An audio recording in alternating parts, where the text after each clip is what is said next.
Okay,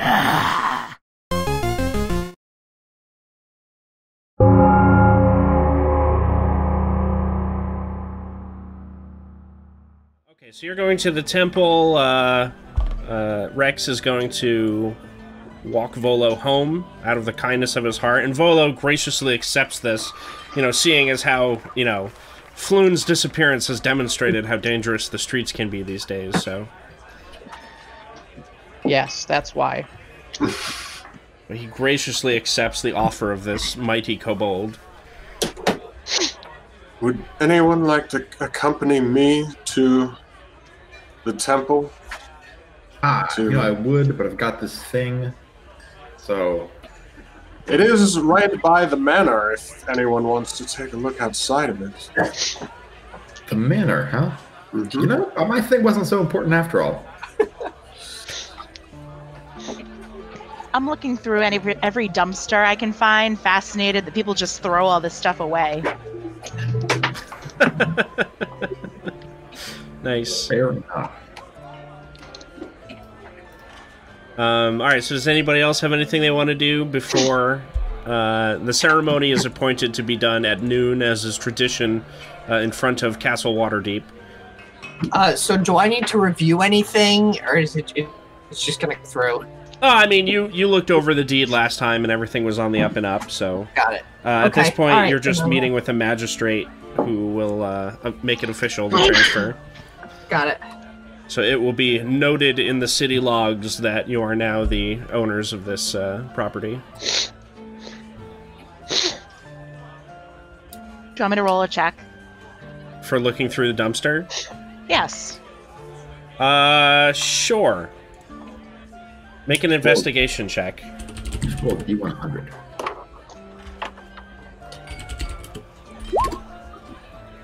Look at this stuff. Isn't it sweet? That's great. Now roll a D100.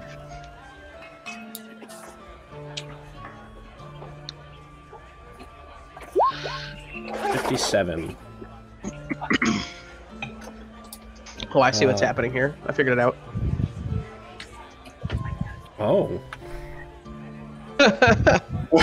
You pull out of the dumpsters, sifting through, you find a strange piece of parchment that looks like it has a map drawn on it, perhaps of somewhere in the city. There's a lot of buildings, but there's a strange language on it that you can't read.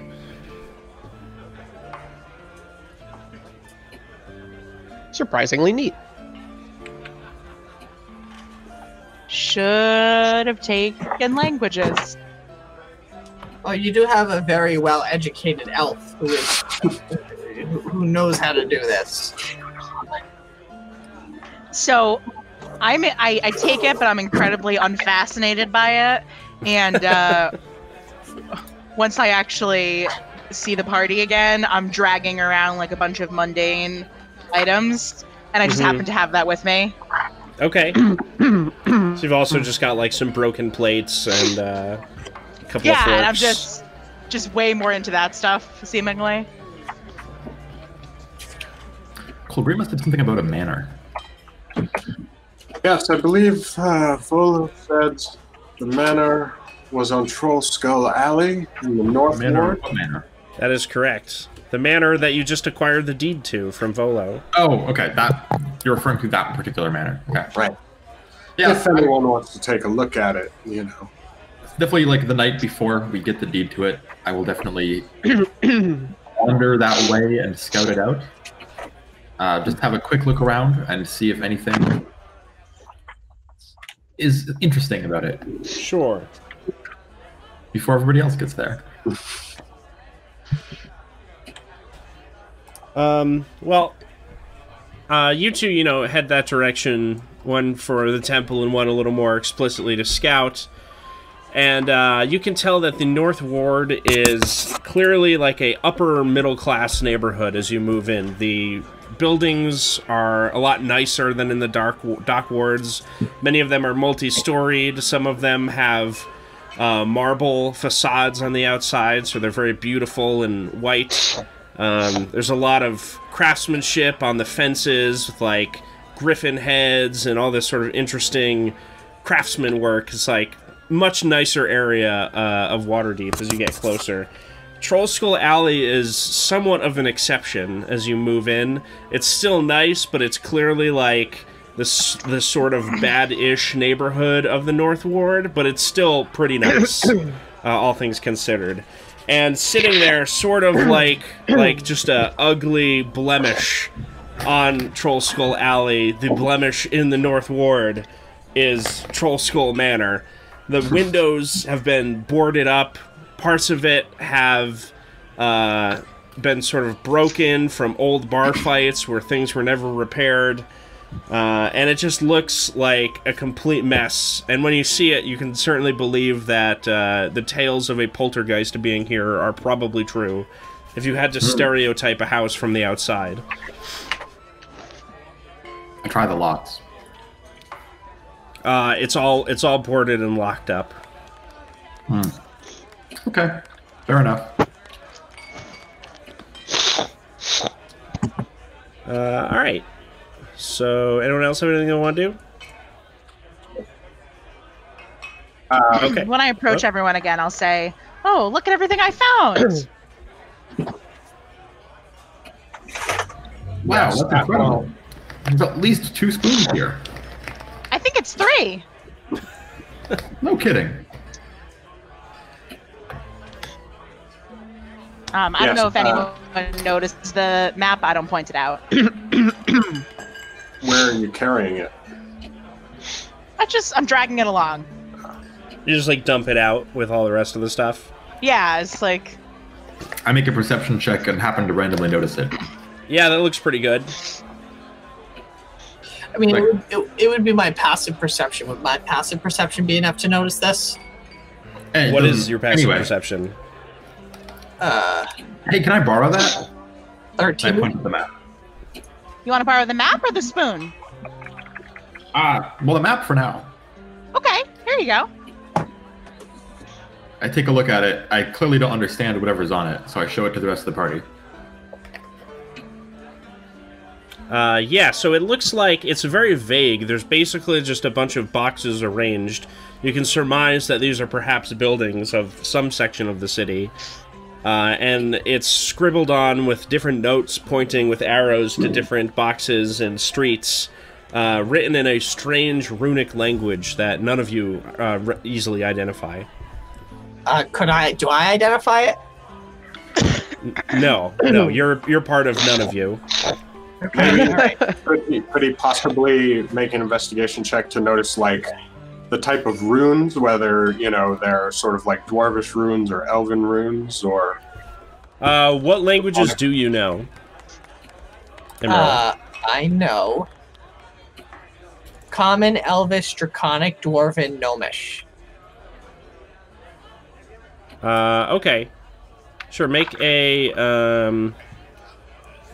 what kind of skill would this be? Let's say because you're trying to Well, so, like, figure you it know out. what? How about this, right? I'll just take it, and the next time we have 10 minutes, I will ritually cast Comprehend Languages and discern what it says. Okay. I don't. You could try doing that. I mean, you're going to take a nap somewhere for the night. Oh, yeah, this is at the end of the... Oh, totally. Then I'll just do it. I'll just cast it then, because I think I have the spell slots. So the letters become apparent, and they shift into the common tongue, but all the words are scrambled. Okay. So nothing intelligible comes through. It's just like if you were looking at somebody had just like mashed on a keyboard a bunch of random characters. Could I potentially discern a pattern in it if I were to investigate it pretty thoroughly? Maybe if you took like several days to go over it, but not like immediately. Okay, that could maybe be a long-term goal. Okay, then I'll just note it and reference it. Sure. I think all right. he's going about this. Well, he's going about this backwards. Is the problem? Yeah. The right way to interpret this thing is to try to recognize the part of the city that it represents. So, can I make some sort of check to just see if I happen to recognize the layout of the city? Sure. I don't know what it would be, like int or something. History check. History, cool. Can I have advantage because I know the city pretty well? No, because I think this is a very hard check. My point here is that my history is very bad, but that's fine. Okay. What's your background ability? Those never get used. Maybe it'll be helpful. True. Not for this. Okay. No, they never get used, Zach. That is way better than I have any right to roll. You think that maybe it has something to do with the dock wards, just from the general arrangement of it. Cool. But you're not very sure on this. Yep, that's legit. All right, thanks for letting us borrow the map. It was really cool. Take a look at some of those booms later, though. Okay.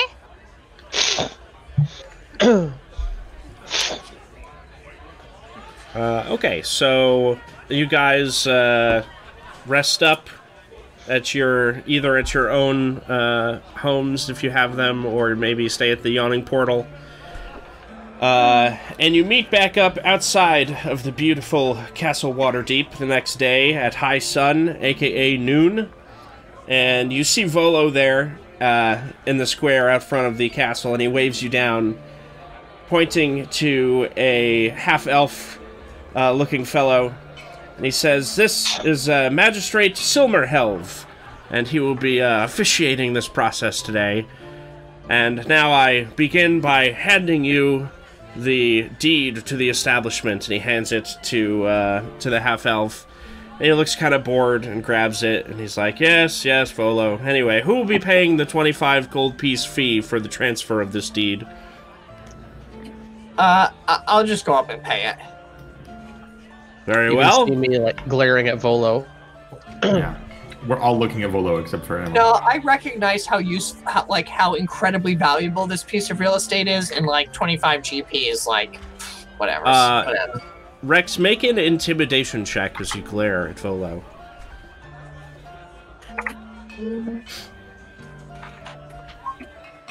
Oof, that's a terrible roll. Well, Volo sees Emerald coming forward, and he says, "No need, Master Dwarf. Not Dwarf. Master Elf. Lord Rainier has given me 25 gold pieces, which would cover the fee. I forgot it until just this second here. Here it is." He hands over 25 gold.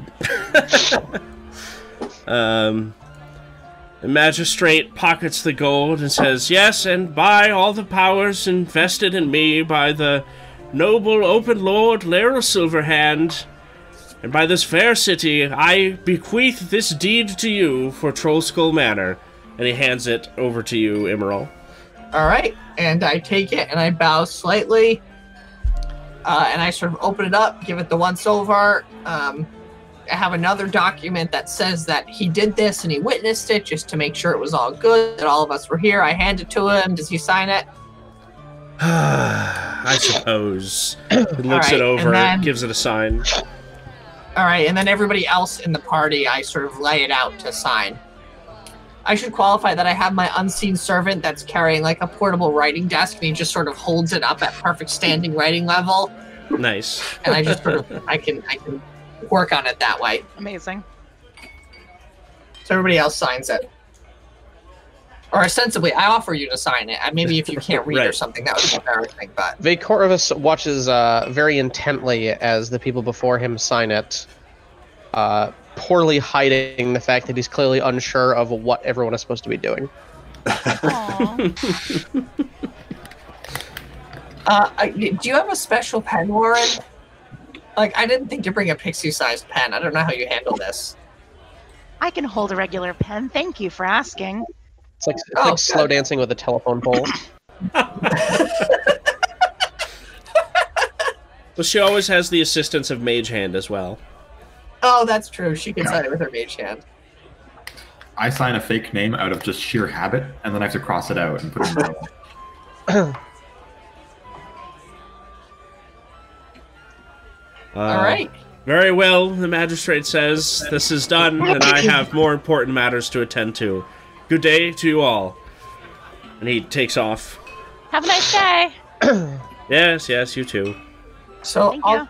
turn to Volo and say, Mr. Volo, the keys, if you may.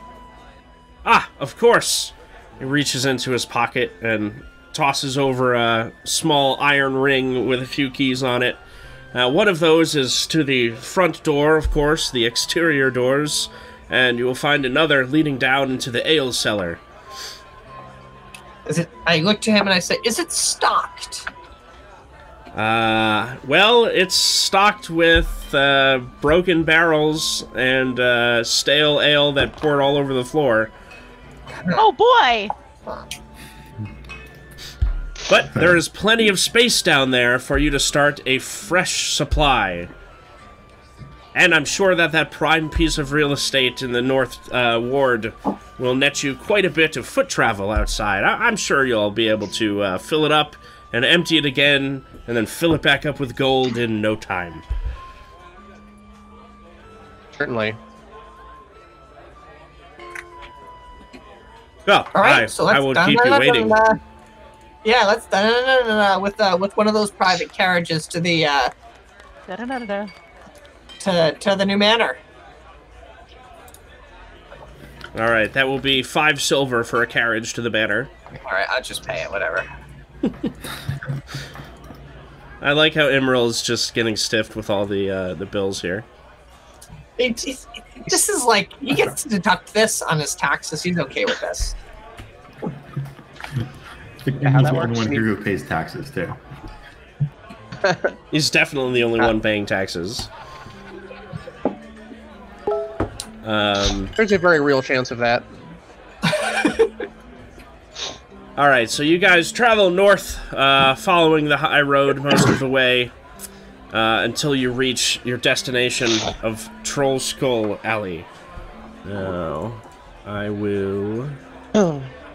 Give me a few seconds. I will copy you guys over.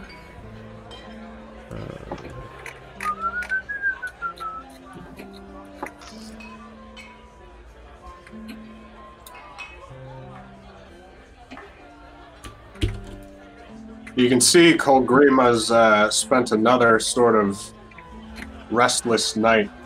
You know, her bright silver eyes, you know, they've got some shadow under it.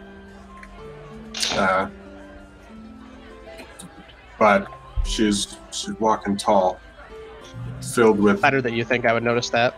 What? I'm flattered you'd think I would notice that. Well, sure. I mean, you're short, so you can't see her eyes too well. All right, all right. That's not why. Oh, okay.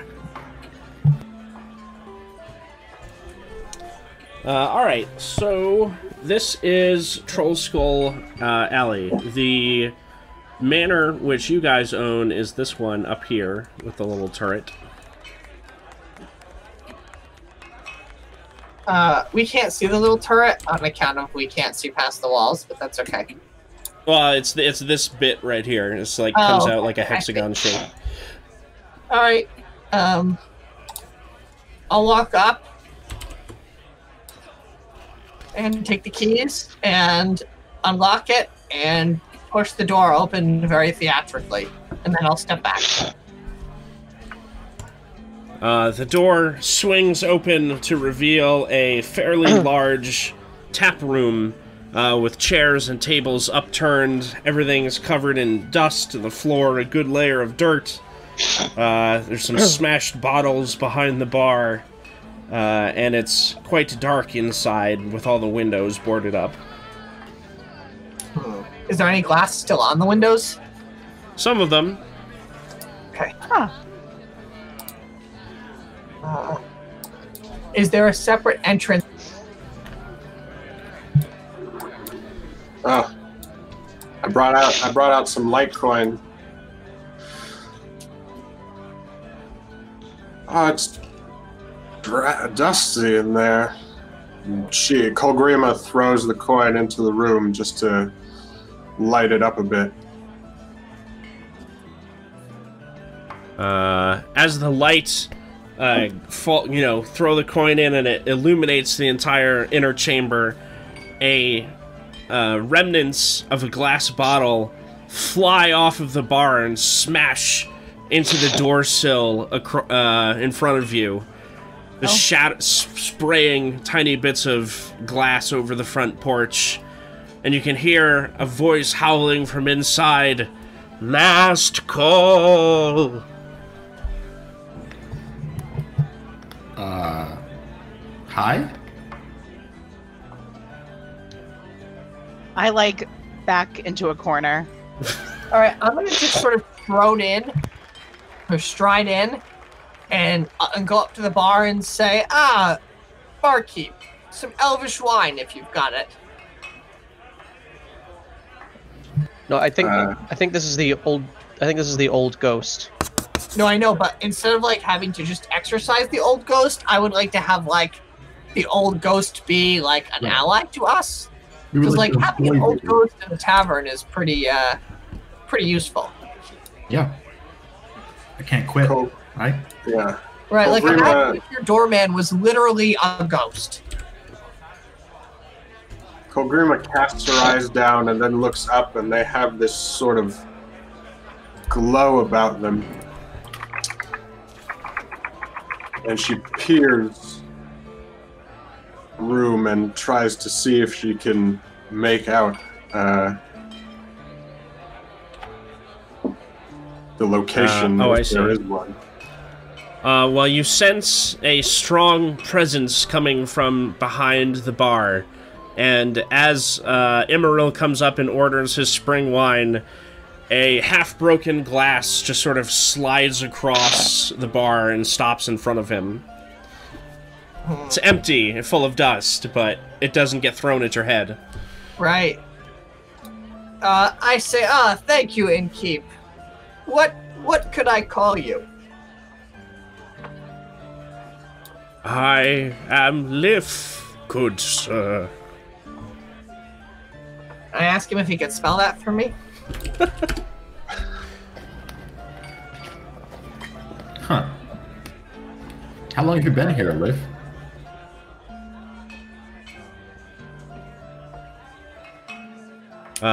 You can see a question mark draw itself in the dust on the table. I say, Lift! This bar! When was the last time you had patrons here, good and proper? When Lord Neverember was the open mask. Do I know how long ago that was? It's like over a decade ago. Okay. Oh, I thought it was shorter than that. Okay.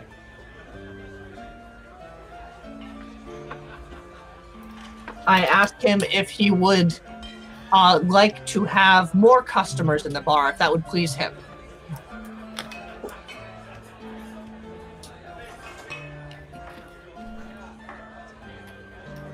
You think you hear the faint sounds of a bardic instrument playing on strings, just like coming from the walls of the tavern, like a happy music.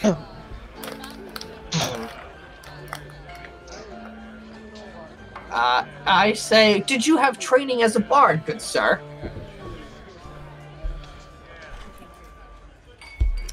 This tavern was a place of many bards at one time. I asked him who his favorite was.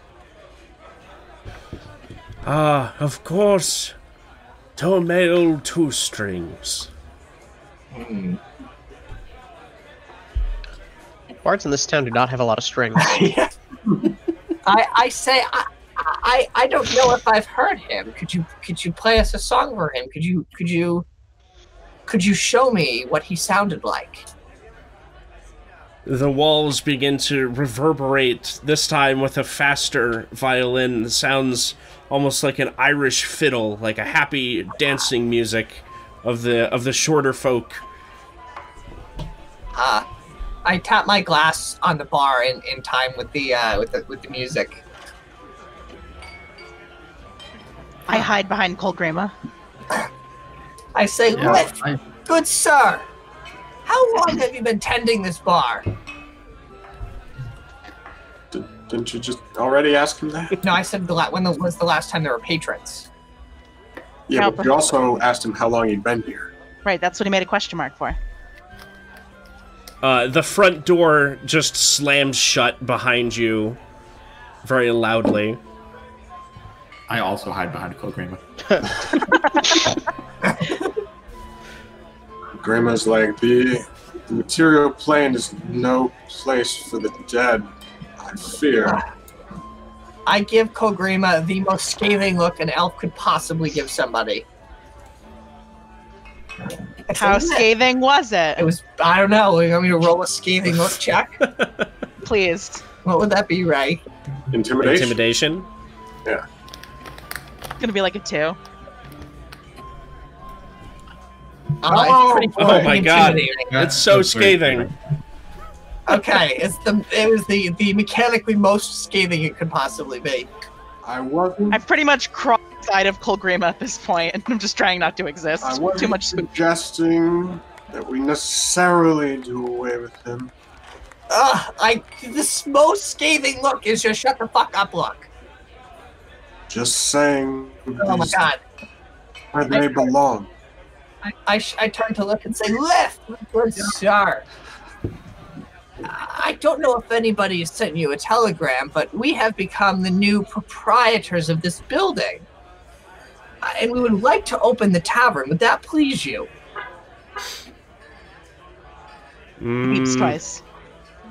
After a long pause, you just see a bar stool go flying at Colgrima's head. Oh, Jesus. I lean into the bar, like, very conspiratorially and put my hand to my mouth and say, I don't like her either.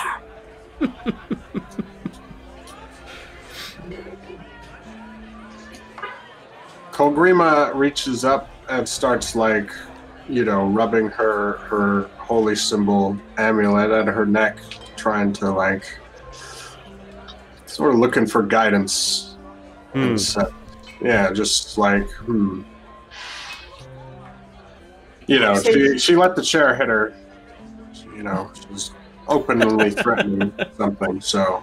Right. I say, Lift, I think you've been standing behind this bar for quite some time. Would you like the evening off? Or would you like to show us around? Either suits us and hopefully suits you as well. Well, everything seems oddly quiet after Colgrima was giving a touch to his holy symbol, or her holy symbol. It seems that Liff has grown a little shy of responding. Got it. All right, so we start looking around, right? What do we see? Yeah. Well, so the first floor has, obviously this is the main sort of tap room area. Behind the bar is a pantry and a kitchen. Everything in terrible states of disrepair. There's like some rotting food in the pantry, and you know, the stoves are rusted over in the kitchen. So do we know about how many patrons we could fit in this tavern?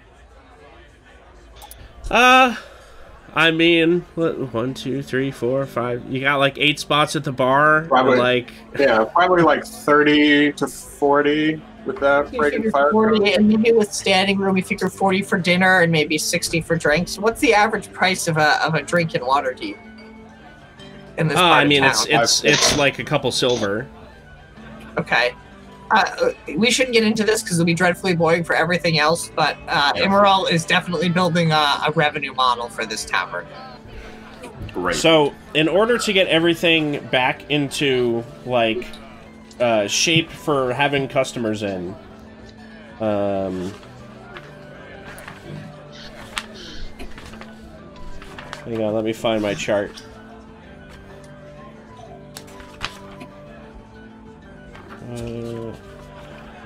So there's the matter of getting the proper,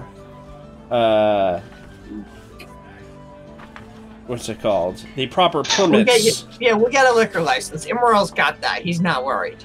Well, that costs 250 gold to register for it. Yeah, all right. That is with the Fellowship of Innkeepers. Obviously. And then And then it will cost a total of 1,000 gold pieces to renovate the entire tavern from the ground up, and 12 days of labor. And Is that that's just for the tavern? Yeah. No, that's for the entire building. So you could do just the tavern for like 250, but then you won't have any like nice bedrooms to sleep in or whatever. Right. I would also, you know, you see Emerald going around, I would also like, once we see more of this place, some sort of training room. I could bring young Brayden here and spar. I'll spar with you. A training room in a bar? We shall see. We shall see. We haven't even taken the full tour yet. And I go to find the stairs. Actually, I'm going to peek around the bar and look in the kitchen and stuff, and then go up the stairs. There is a hatch behind the bar, which, if you pop that open, drops down into the ale and wine cellar. Yeah, those are the least interesting parts of the building, but Nope, I'm in I the guess we cellar. can go down there. I'm in there. I went into the cellar. There's nothing good in there. I'm out of the cellar. Fuck the cellar. Kitchen over here. So there is a second floor. Let me open Where are the doors stairs, up right? here. I believe you have to actually go outside to get to the second floor. That Right, makes a this lot is like the common entrance, and then the rest of the place. Right, is there's so if you go here, let me show you. If you go to the back side, there's this staircase up here. Oh, I see. Got it. Okay. So and then that if you go up that staircase, that takes you out right where I put you here. Okay. Let me. I cannot. And does this door lead outside too from the pantry?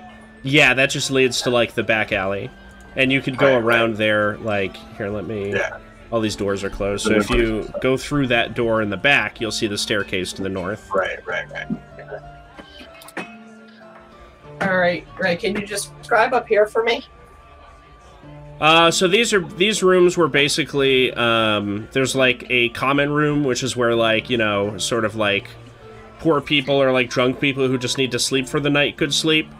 And then there's also two bedrooms that you could either rent out or keep for yourselves.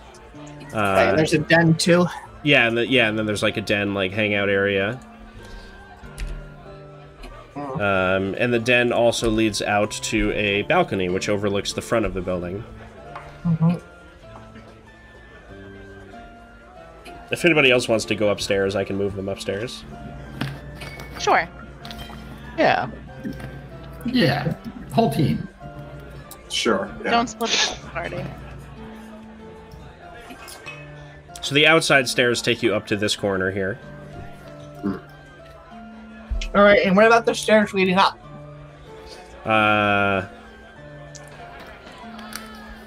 Okay, Yeah, through the hall. so there's the stairs in the hall here that lead you up to the third floor.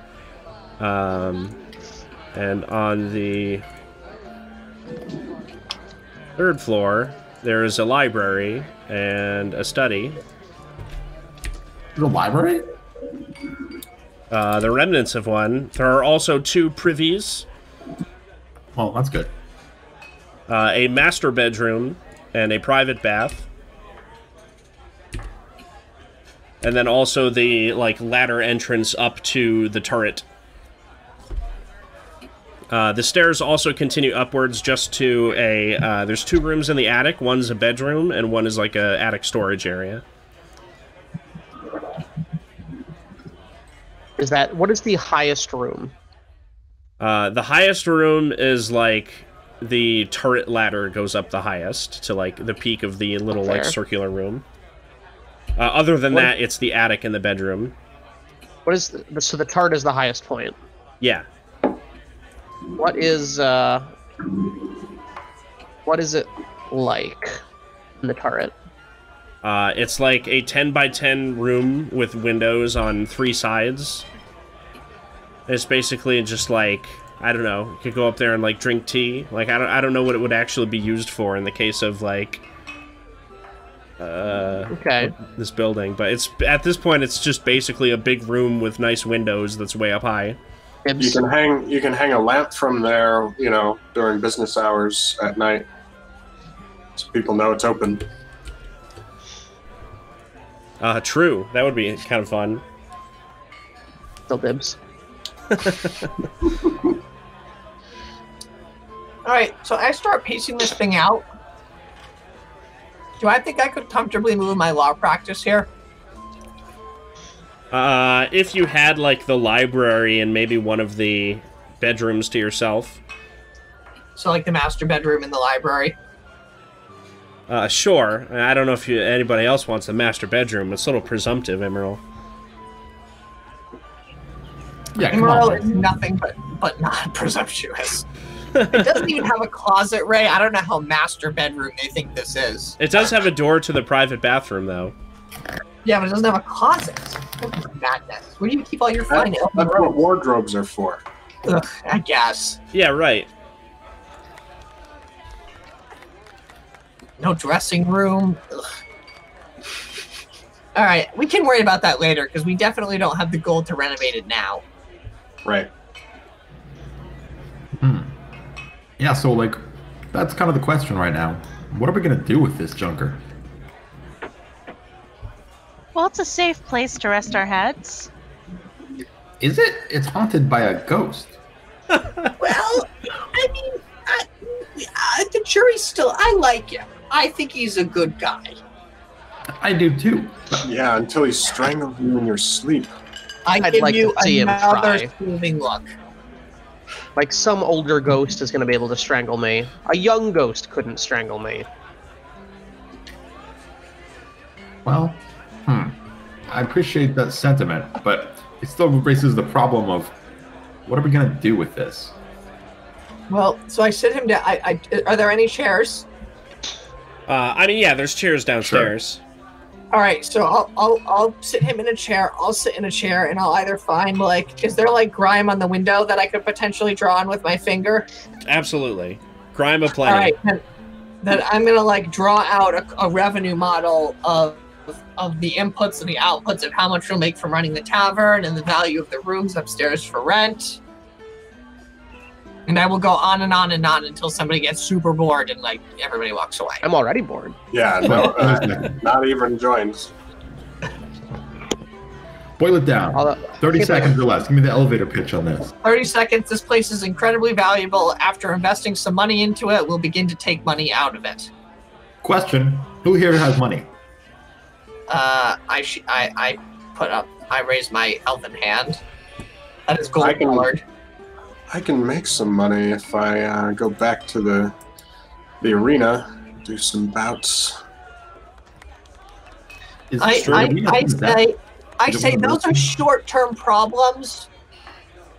This is a long-term play. I wouldn't worry about the next 20 minutes finding the money. Well, I mean, I looked at him and say, like, what do you do for money? You know, things. Okay. So I do the math and say 1,000 gold. What is there, 4 of us? There's 5 of you. I believe so. There's 5 of us. Oh, the pixie's so small. I say, so you sure you got those numbers right? 200, so it's 200 gold each. If we just wanted to do the tavern, it would be 250. So 250 divided by 5 is 50 gold. So we really only need 50 gold each, and I don't know, ostensibly a week or so of time to get this thing up and running. Probably another week or 2 to start, delivering food, get the staff trained. So I would say in about a month's time and in 60 gold each, we could have this thing generating revenue for us. Uh-huh. Wait, 60 gold each? 60 gold each, because you got to hire the staff and you got to train the staff before you make any money. So that's a startup cost. 60 gold for 5 of us is only like, I don't know, what's that? 400. Right. I thought we needed. I look at you and say, 250. yeah, we're only going to renovate the pump first. We're not going to worry about the upper floors because the pub will generate us revenue relatively quickly. Mm-hmm. And maybe, if, you know, he doesn't prove a problem, maybe Lift could be an attraction. But... That sounds unkind. Not saying he... Sheesh. Alright, we'll just get rid of him. That's not what we said. He seems a noble subject. I think it would be very kind to him. To do what? To let his spirit move past the material plane. It's trapped here. It's not trapped here, it's nice here. Not for him. Really? How do you know? He threw a chair at me. So I want to throw a chair at Lift, you sometimes. Lift, if you're here, just make some noise, rattle some bottles, tap me on the shoulder, whatever you think. A big plume of dust drops off of the ceiling into your head. I sort of shake my head and say, Lift, really? Now, Lift, would you like to stay here? Would you like to be part of our new and burgeoning band of restaurateur entrepreneurs?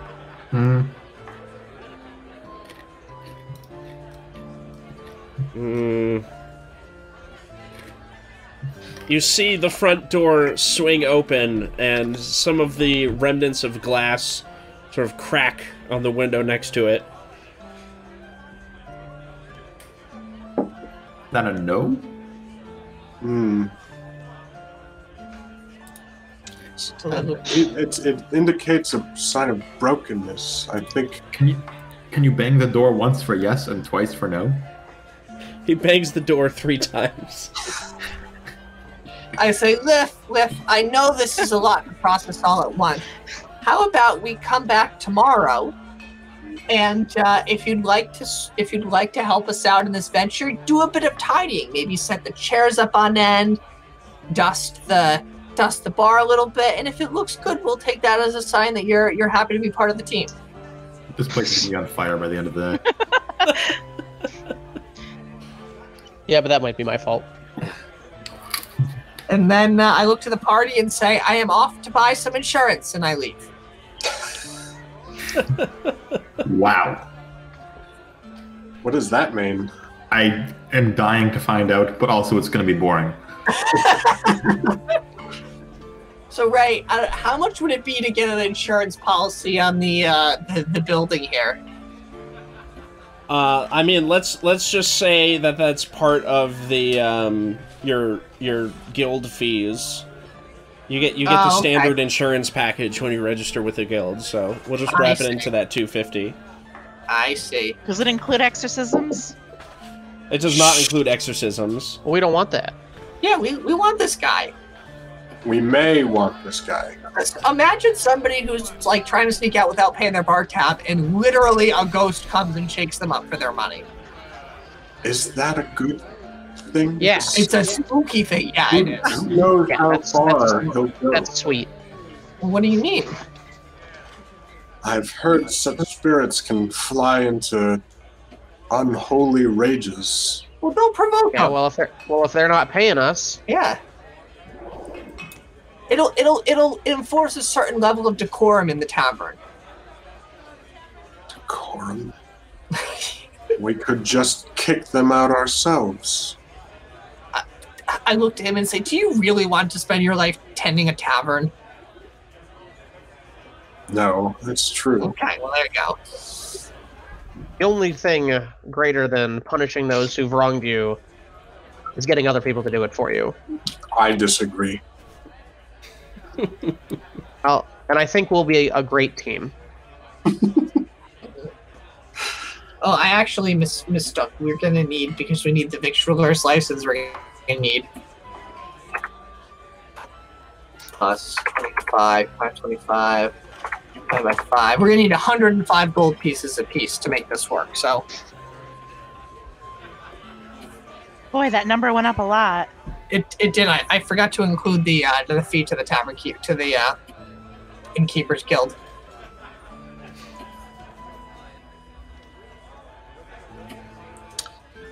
Well, how are we gonna make all that money? Right. Are there well established lending markets in Waterdeep? I know a guy. Yes, but like you're adventurers, so we're not gonna play like get a loan, like let everybody put on a suit and let's go propose our business. Well, I mean, I wouldn't want the rest of them to go. I'd put up the deed as collateral, and we would get this thing going. Well, almost as if an answer. Put our deed up as collateral. You see, coming through the open door that Liff flung open, comes a white cat, sort of sashaying into the room, looking about like it's looking for somebody in particular. Kodrima bends down and gingerly offers a hand. She's like, "Oh, aren't you precious?" Meow. The cat turns and jumps up onto the bar, running over to lock eyes with Rain. Hello. Greetings. How are you, talking cat? Visibly startled. Also,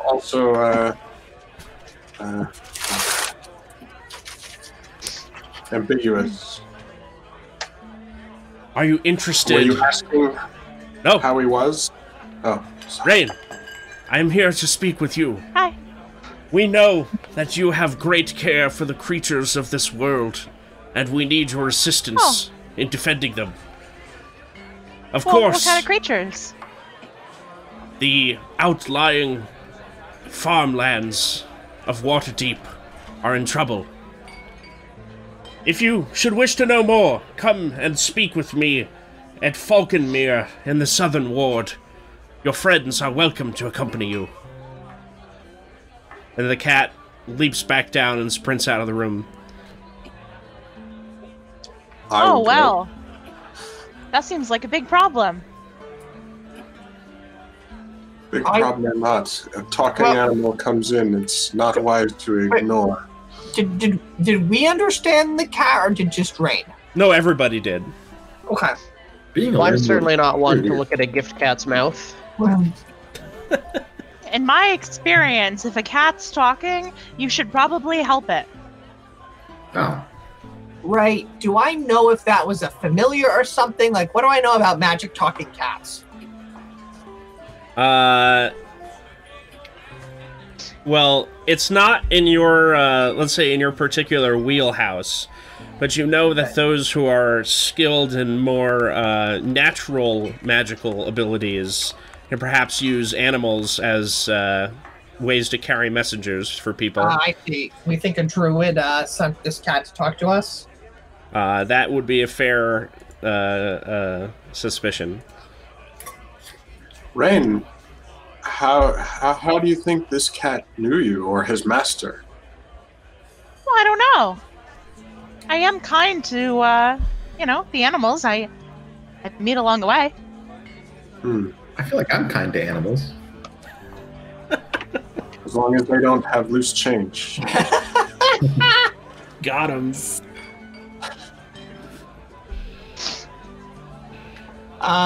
I say, I mean, I would be all for investigating this. I could use a respite from the city streets. Could use the money. Probably slightly less haunted, so sure. The cat Do you didn't think say the anything cat about would? money. Yeah. Oh. Well, don't worry about the negotiations. That usually comes towards the end of the quest giving. This isn't to fill your pocket. This is to fill your heart. Heart's full. Just need pockets now. So, Ray, let's go check this place out. Yes, so Falconmere, those of you who are natives of Waterdeep have heard of it. It is a manor owned by some fairly well-respected nobles who go back quite a ways in the city.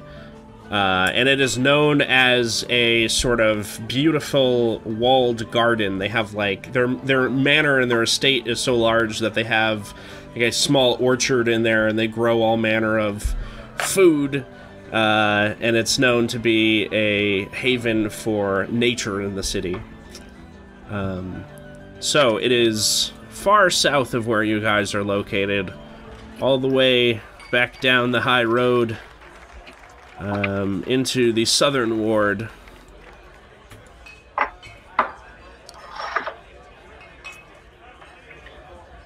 So you guys see that down here? Yep. Yeah. Alright. So, you make your way towards the estate, which you can see is all covered in a brilliant white marble that's inlaid with this fine gold and bronze work. It stands out because the road around it just goes, it's like a freestanding manor on its own. There's a huge bronze gate, which as you approach it, opens slowly to let you in, and you see the beautiful green field before you that goes up to the manor house, filled with trees with all sorts of strange fruits on them. You can see birds flying between the various branches, and cats running along on the ground, along with squirrels and other friendly woodland creatures. You take a few steps inside, and you are quickly greeted by an elf clad in simple clothing. She approaches you and says, "My name is Melanor Fellbranch, and I am so pleased that you could meet with us, Rain, and, of course, bring all of your friends." Happy to be here. Hi, I'm Matthias Bluebirch. Oh, it is a pleasure to meet you, Matthias, and let me not be rude, what are the rest of your names? I greet this lady in Elvish. Ah, speaker of the fair tongue. Much appreciated in this city. Rude. I am Kolgrima. I will seek to lend aid to the animal here. Well, if that is your intention, then you will find a safe harbor and a friend here. Come, let us walk farther away from the city gates so that we can be away from any prying eyes. And you see, I'm quietly pleased that she already knows me and needs not ask my name. Or she's just ignoring you, it's hard to tell. Yeah, kobolds are invisible. And as you're walking in and the gates close behind you, you see the same white cat sort of sprint along behind you. And if you try to talk to it, it just sort of meows at you, innocently. As you step farther into the orchards of the manor, Melanor turns and says to you, "I would like to introduce you to the owner of Falconmere Manor, Jareth Falcon." And you look around and there's, like, nobody there. I look at the cat. "Ah, you are a wise one, Matthias, looking to nature." And you can hear these words sort of echoing from the tree branches and from the ground around you. It sounds as if the voice is just springing out of the air. "I have become one with the land of Falconmere. I am one of the chosen of Mialiki, here to overwatch the nature in this city and preserve, even as we build up around it, that which is most important at the bedrock of life." I look around, still confused. What is the most important? Of course, it is the natural systems which guide the world and allow cities such as this to exist. And right now, that balance is being disrupted. You see, those who work underneath me, who call themselves the Emerald Enclave, have been getting reports from the outlying farms that there is some creature which has been attacking livestock at night, ripping its way through farmland, destroying... Like a wolf! Yes, destroying pigs, cows, sheep. It is perhaps something unnatural. It does not eat its victims, as you suggest, Rain. If this was merely a wolf and it was hunting for food, that would be perfectly understandable. But whatever these creatures are, they simply attack and kill without taking anything for their own needs. It is... Well, that seems just reckless. Exactly. It is just reckless. And so, I have sensed your presence in the city, and I knew that I could trust you with this most important mission of going out beyond the walls and finding what it is that's ailing the farmlands. We can absolutely help. I look shocked at Rain. I knew that I could count on you. And to answer those thoughts which are swirling in your head, Matthias, I have authorized Melanor to pay you in gold, such that you will have recompense for the work that you do for the Emerald Enclave. Well, in that case, let's kill some wolves. I turn and I sort of bow to the tree spirit and say, good sir, just for our records, how much gold? Melanor... This sounds like a good fight. Does it matter? Melanor says, it will be a promise of 30 gold pieces for each of you. Got it. I bow again. Well, We could take your share, Colgreen, but if you... I start trying to do the math and then give up. if that is an acceptable accommodation, we will leave you to your task then. Return here when you have safely, hopefully safely dispatched with these attackers. I ask and say, where does he recommend we go search for leads? The most recent attack was on the northeastern side of the city. I suggest that you spend your time searching the fields at night, and this prey should, or this hunter should find you. At night. It only seems to hunt at night, and only animals? It always strikes at night, and so far, only animals. The only clue that we have as to what this thing might be is that the farmers have been reporting that their scarecrows have been picked up and put in different places out in their fields. A rather strange occurrence, but these farmers have been known to be superstitious. Oh, shoot. Superstitions always have their basis in myth and legend. Yeah. Like the chupacabra that lives in the sewers. Well, we fought a gazer in the sewers. Well, it's probably half chupacabra. At least. I bow again and speak in Elvish and say, good sir, your will may be done if the gods so wish it to happen. Sure. Very well. May Mialiki watch over your steps. And Melanor leads you back out to the gate, into the hustle and bustle of the city.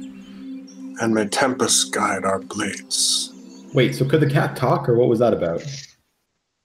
The doors close behind you as you ask this question. So about what time of day is it, Ray? Well, let's see. You went there at noon. It's probably like dinner time. Like, 5, 6 o'clock. Almost nightfall. Yeah, it is almost nightfall. I suggest that we find a tavern. I suggest that, we gather what we need for this adventure. We meet at a tavern on the northern part of the city. But we have one of those? You do. Recommendation. I feel like we know of one. Yeah, but we want to eat dinner before we go adventuring. We don't want to sit in our grimy, dusty tavern and make plans. We want to eat and drink before we go. And it could be helpful to ask some of the locals too. I know the most. It's sentient scarecrows. It's gonna be great. So, Ray, do we know the name of a tavern that might be suitable for this purpose? Sure. The Copper Pot. All right, so we'll go meet at the Copper Pot and say, 2 hours? Okay. Sure. I've had worse plans. Is there a Chester immediately to the left of the copper pot? I don't know what that means. I was making a Goonies joke. Very, Okay. Chester copper pot. Hey, Ray, you've seen that now. I'm either too young or too old for that. I did see it once, yeah. And a Chester would be a person who makes chests. What? I'm done. Well, they're definitely part of the Chesting Guild. My God. All right, Ray, I will go home and make sure things are okay.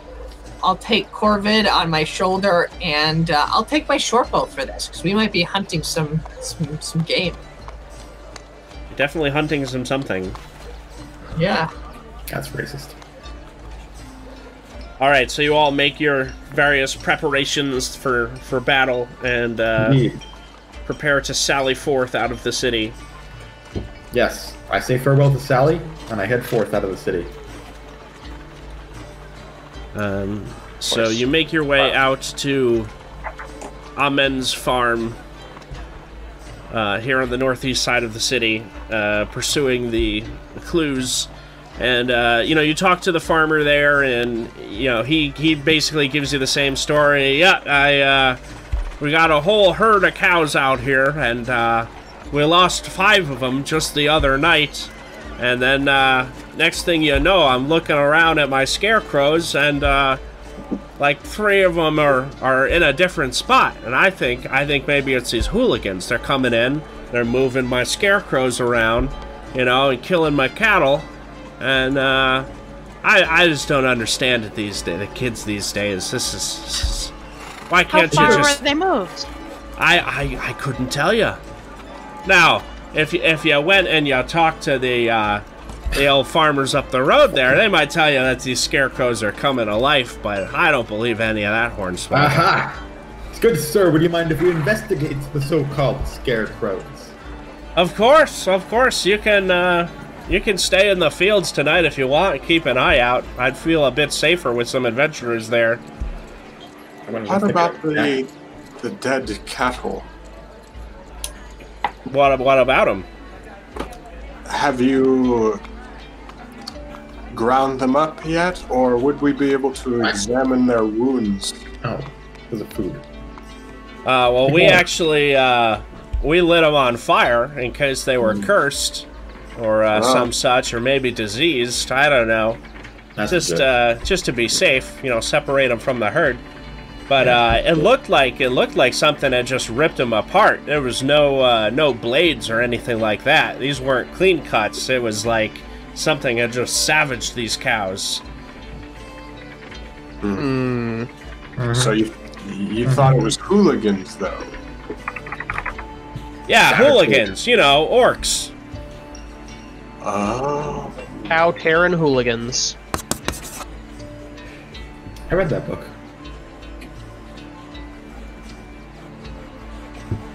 Well, All right.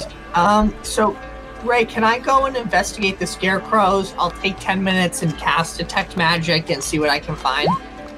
Nope, I lied. There we go, Detect Magic. What did you just say with Detect Magic? Ritually cast it. Okay.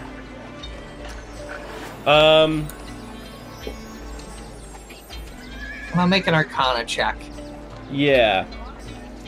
which I ace. You detect a faint aura of some enchantment magic, just sort of around some of the scarecrows, but nothing inherently happens when you, you know, investigate them or get close. I'm going to see what I may sense as well again. Sort of. So, yeah, Emerald, you've mentioned, like, yeah, there seems to be magic around. It's a magical scarecrow. Yeah, so I talk and say that some of them are giving off a faint hint of enchantment. Ray, do I know anything about, like, you know, specific legends or specific magics that deal with enchanted scarecrows? Make a Arcana check, for, like... Or history. Or actually, make a history check. Okay.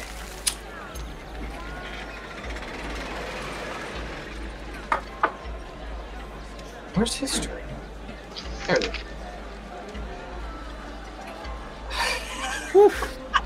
Emerald's on fire today. Wow. Yeah, goodness.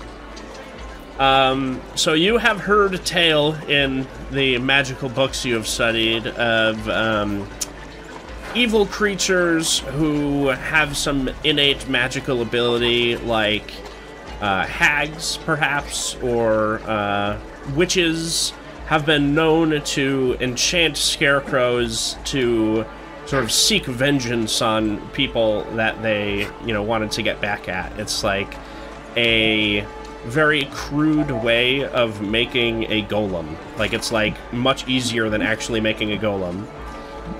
You can just sort of do this enchantment on a scarecrow.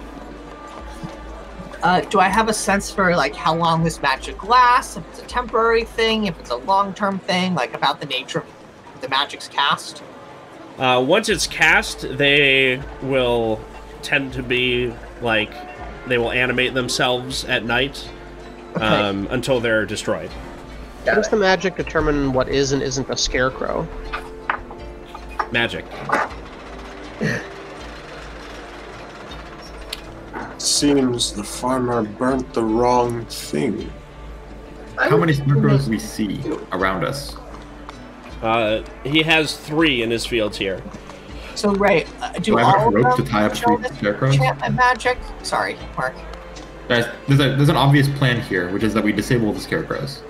Right, but do all of them have this enchantment aura, or just some of them? All 3 of them do. All right, then let's get out our torches. Who's good at burning? Whoa! Well, not in the field, of course. Hang on. We gotta prove to this guy that this is what's going on. Otherwise, we just burned a bunch of scarecrows. We're adventurers. We can't trust our word. We don't need. He told us to find what was wrong. Yeah. Okay. We should tie up the scarecrows. That way we can show them to him and say, look, it's a magic fucking scarecrow. And then we burn it. I look to Matthias and say, that's actually a really good idea, and suggest we go about doing it. We'll burn 2 first. No. So what we do is we tie them up. Well, let's stick some stakes in the ground, like Exactly. an area that won't burninate his crops. Right, we can borrow some stakes from like his farming equipment, right? Like they use it to aerate the earth and shit. So we fucking He has wood kicking around. Yeah. I can create a bonfire. Not yet. Right. Everybody's so hasty about setting That's things true. on fire. She doesn't even need wood to do that. Wouldn't that be like a self-contained fire? Well, if it was in like a flammable area, it would spread. Would it? It would. I think so. Yeah. Yeah. Like, you would control the magical flame in the middle, which you could put out at any time, but once it starts lighting other things on fire, then it's just like a regular fire. So we just do it in a patch of dirt. Yeah. Exactly. So I'll fill in the farmer on what our plans are. I'll just say, hey, look, this is what we think. We think there might be something fishy with your scarecrows. We're gonna tie them up, And if you hear a knock on your door in the night, it's us, and we'll show you what we think is going on. Well, all right. You're gonna tie up my scarecrows. I guess that'll keep them from going anywhere. Couldn't tell you. That's the plan. Okay. Exactly. Well, when looking at the scarecrows, is there like blood on them at all? Make a investigation check.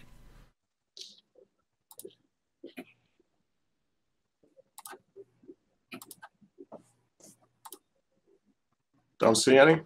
All you see is that they have very thick, like, mud caked around their what would be their hands. That is suspicious on its own, I think. Right? Scarecrows aren't normally muddy, just in the one true. part. Yes.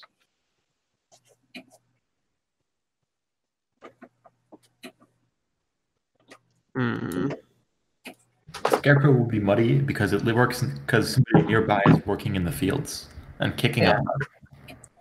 Only on the hands? Well, look, magnets, man. I don't know how they. Imru, why don't you bring out Corvid and send him by and see what happens? I looked at Corvid on my shoulder, and I'm like, I'm to land on the scarecrow? He looks very scared. I give Corvid a disapproving look, like, you're better than this look.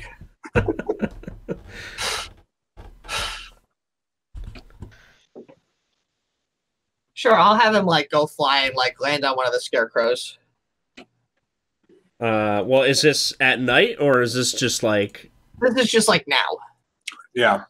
He just goes and lands on the shoulder. All right. And then he'll fly back to me. And all right, guys, we should probably hide at night to keep watch on the... Couldn't we just cut off, like, the arms of the scarecrows?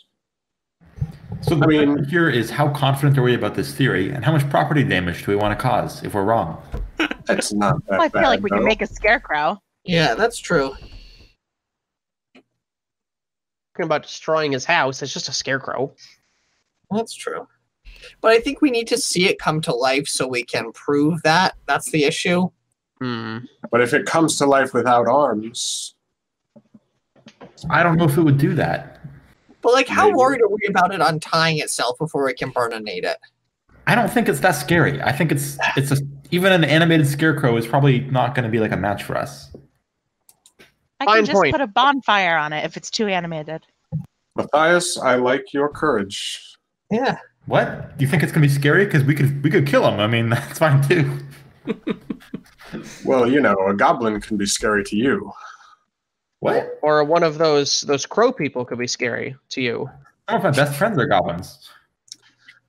I actually believe him. Yeah. Give him a meh gesture.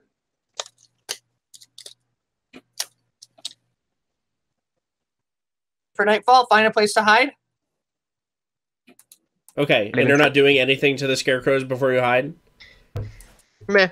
No, we're Okay. going to take them and tie them up. Yeah, we tie them up. We tie them to the ground using just a bunch of ropes and heavy things that we have. To try to immobilize them in a general sense. And then we go hide. Sure.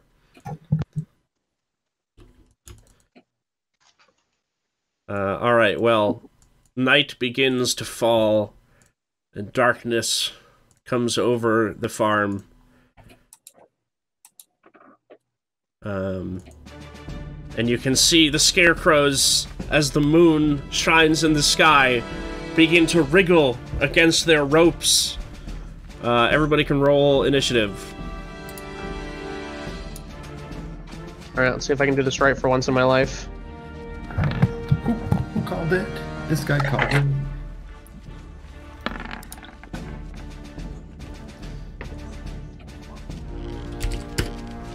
Shit.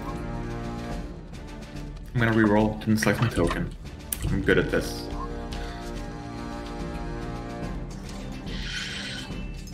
Only been like 3 years, you know? The new sheet.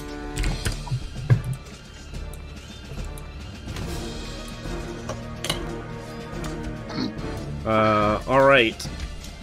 Vekorovus, you are up first. Alright, let's see here. I'm gonna have IRL nightmares about those scarecrows, just for the record. Those faces. I will, 10, 20, 30. Shit.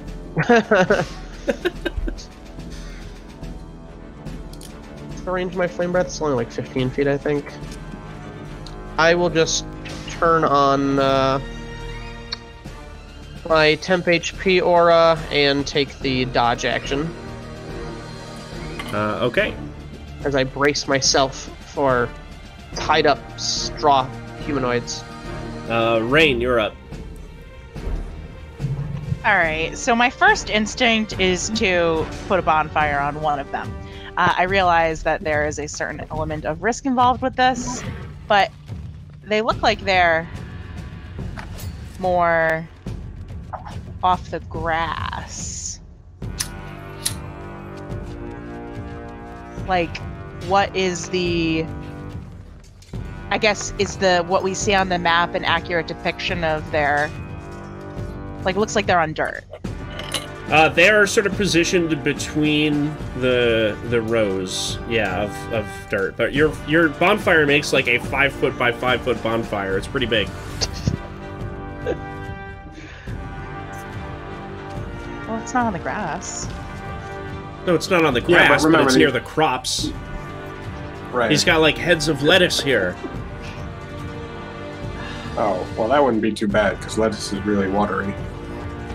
I suppose we- that's true. Yeah, lettuce is never hurt by bonfires. That's just doesn't science. seem- Huh. Well, I guess I won't. I'm not gonna make a bonfire. I'm gonna restrain myself. It's fine. Let's go the opposite direction and get icy. So I'm gonna shoot at the one closest to me, who's definitely within 60 feet. A frostbite. Okay. Constitution save. Alright, ice covers the scarecrow, slowing him down, making his wriggling less effective against the ropes. Yeah. Ice, ice, baby. Alright, and do you want to move? Nope. Okie doke. Emerald. All right, Emerald is going to cast a Mage Hand, and he's going to use that Mage Hand to rap very loudly on the door or the window, whatever will get the farmer's attention. Doesn't really matter. Okay. Attempt to wake him up out of bed. Okay, you rap very loudly. Success. And then I say, "Quick, farmer, whatever his name is, come look and bring a torch." You can hear some scuffling inside as the farmer is hastily getting out of bed. And I will sort of walk to around the corner of the house here and prepare to like tell him where to go. Wherever the door is. Where's the door, right? It's over here. Oh, okay. Then I'll like walk as far as I can and prepare to meet him. And Corvid will be sitting on the house. On the Cool. peak of the house. Nice. Alright.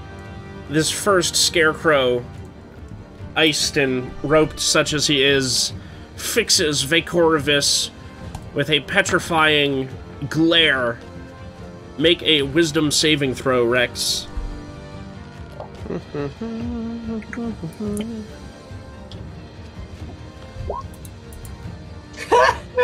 The scarecrow fixes its evil glowing eyes upon you, and you feel fear run up your spine as you are both feared and paralyzed.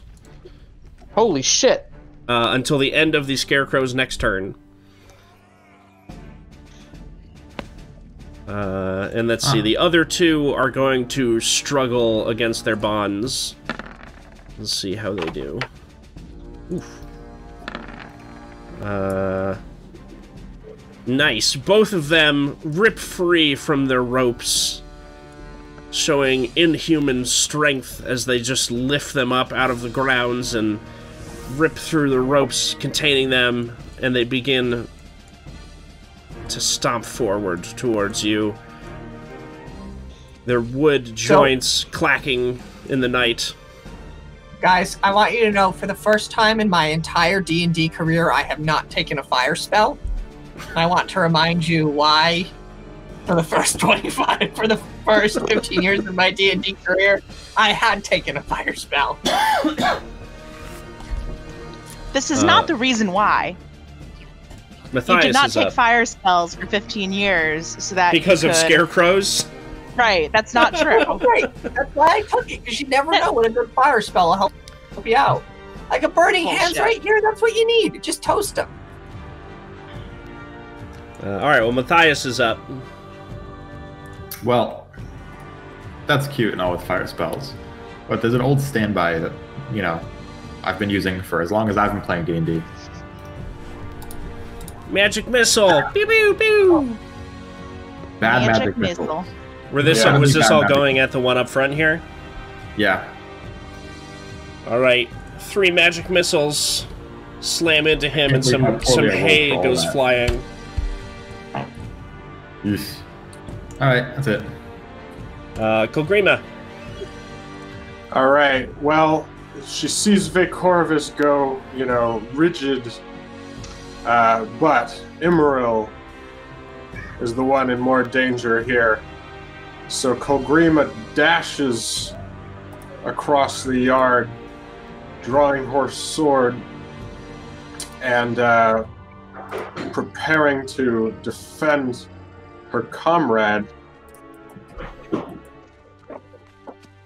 And she thrusts the sword in front of the scarecrow. Oh, snap. Alright, wisdom saving throw. I'm gonna use inspiration to make, Okay, you're gonna use a story point? the disadvantages throw, yeah. Alright, he fails the throw. So he has disadvantage on attack rolls against anything other than you. And has to make a wisdom save if he wants to move away from you. Yeah. More than 30 feet, yeah. Okay.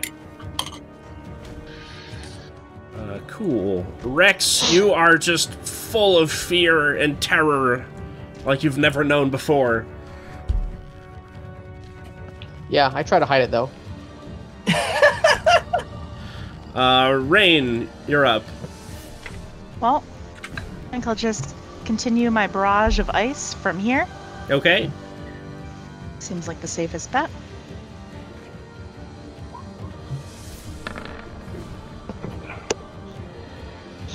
This time he makes the save, feeling maybe some fresh energy, seeing the fear in Rex, and he's feeding off of it. And so this time he just shrugs off the frost. Emerald. Alright, so I say to the party, friends, we only need one of them alive. Do your best and kill the others. And I will cast some mage armor on myself. What?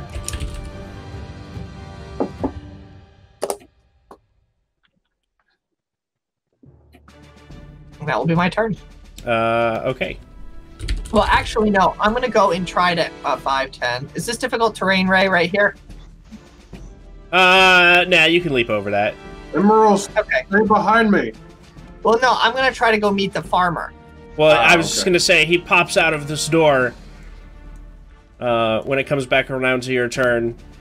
He's got a torch that he's hastily trying to light as soon as he gets outside. What in the 9 hells is going on out here? I say, light your torch and steel yourself. The scarecrows have come enchanted. By God, the legends are true. His eyes fill with fear, seeing his own scarecrows marching towards him. All right, and that is the scarecrows. So this one is going to do battle with Kolgrima, naturally, feeling the compulsion of the duel. It claws at you. Let's see. One of them will manage to strike you for 6 damage, slashing. And you must make a wisdom saving throw. Oh.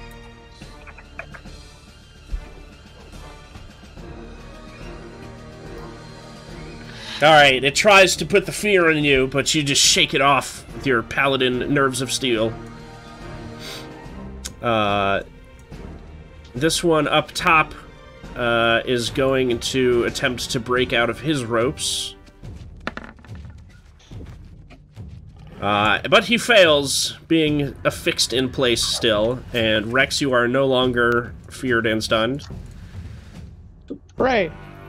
And then the last scarecrow is going to move in, and he attacks the farmer who is called outside.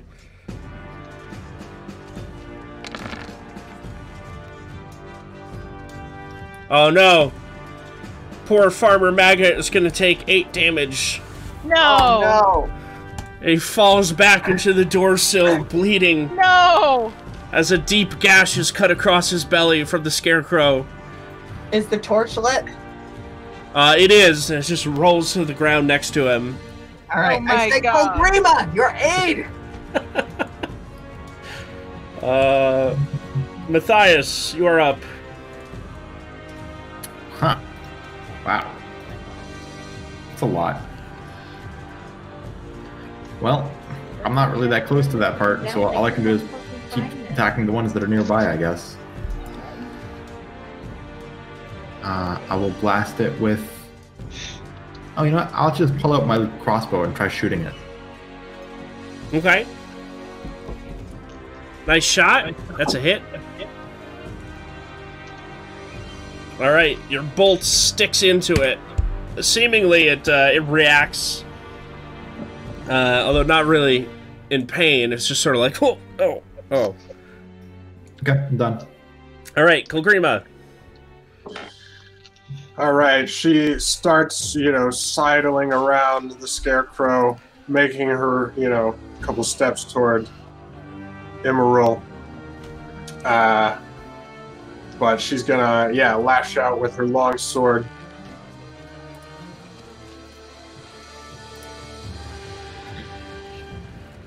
Nice. A solid slice across the scarecrow.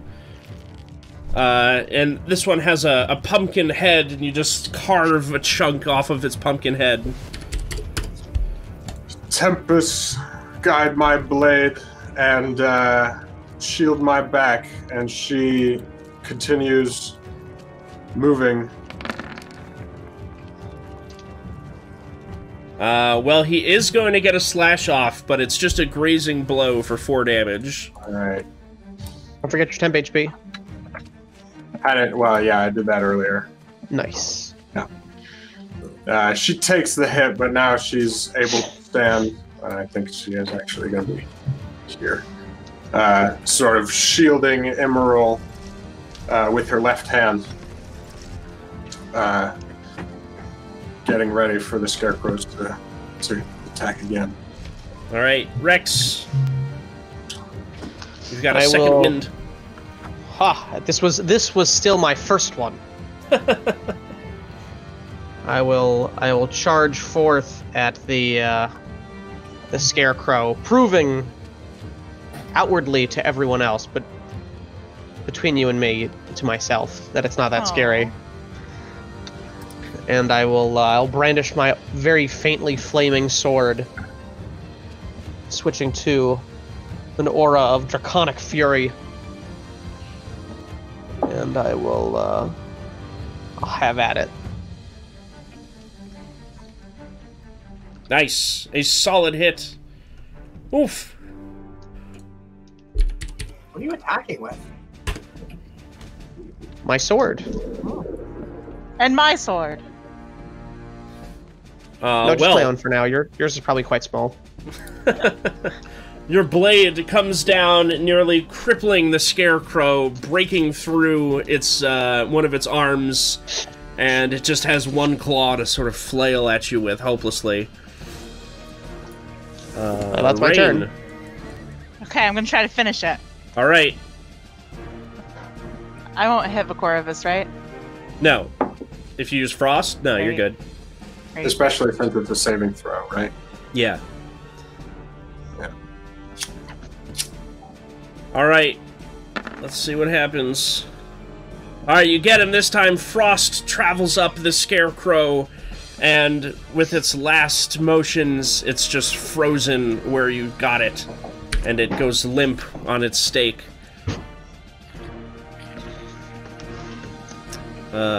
And then Emerald is up. All right. Emerald is going to grab the torch that fell on the ground. Oh, that was Kogrima. Never mind. Emerald's going to grab the torch that was on the ground. Mm-hmm.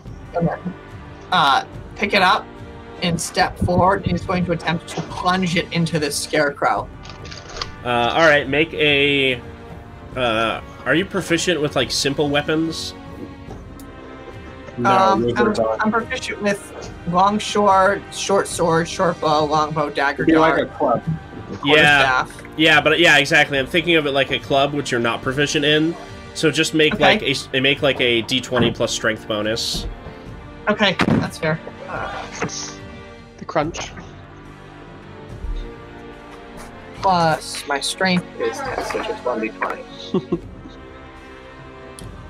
You flail at it with the club, but it's awkward. You're used to wielding fine elvish blades, and it just kind of leaps back away from the fires instinctually. Alright, and then the scarecrows are up. This one is going to give chase to Kogrima and come at it with the claws. One misses, but then a critical attack comes in for 7 slashing damage. Classic Kogrima. And then the other one is going to try and swing back at Emerald. You have the mage armor, so you're 16 now? That sounds right. 13 plus dex. Right. So one of the claws just bounces off of your mage armor, but the other one will get through for 6 damage.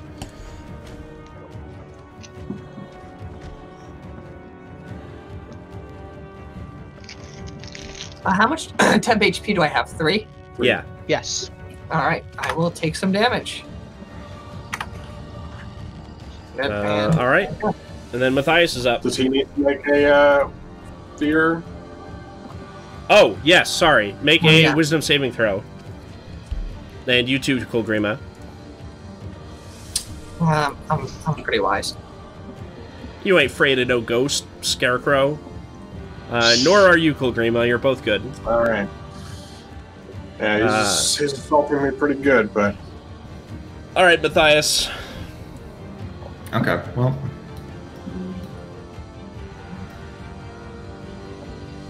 Shoot the one behind Emerald! He's in more danger. Okay. I guess I'll shoot the one behind Emerald. Sure. He is in more danger. Don't think it got there. It didn't. The shot goes wide, just hits the dirt. I'll get it next time. Alright, Kogrima. Alright, she's looking a little beat up, but yeah, she wants to finish this guy and rushes him. Oy. Well, a glancing blow.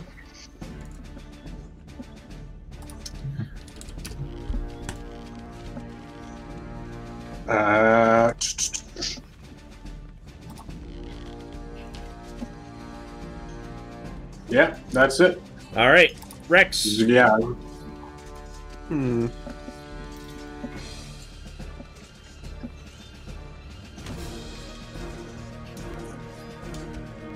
Well, I'm gonna switch. I'm switch back to my temp HP aura and go hurtling towards this scarecrow. And that'll be my turn. So that should give Colgrima 3 temp HP. Mm-hmm. Nice. As I attempt to bolster who is clearly the dwarf of our group. And also myself. What's the range? 10 No. feet.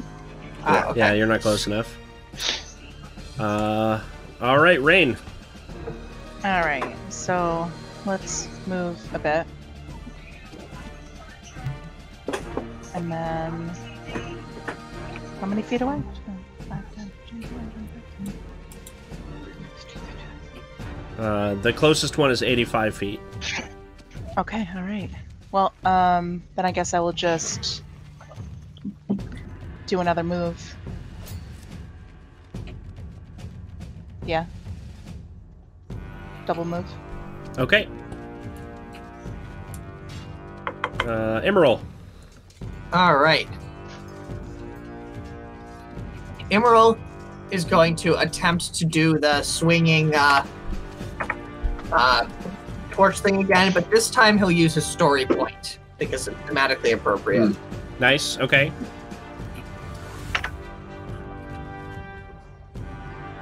Well, that's so your strength bonus is 0, right? Correct. Okay, so roll 2d4 damage. All right.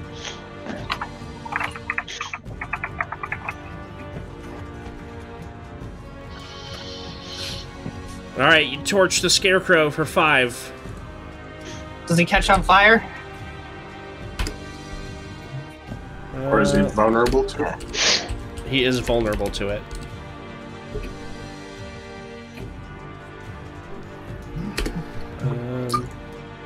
He starts popping and crackling as the straw singes. Yeah, he gets badly singed, but you see him actually patting out the fires on himself. Bastard. And then they are up. He is getting tired of this fire shenanigans, so he fixes you with his terrifying glare. Make a wisdom saving throw, Emerald.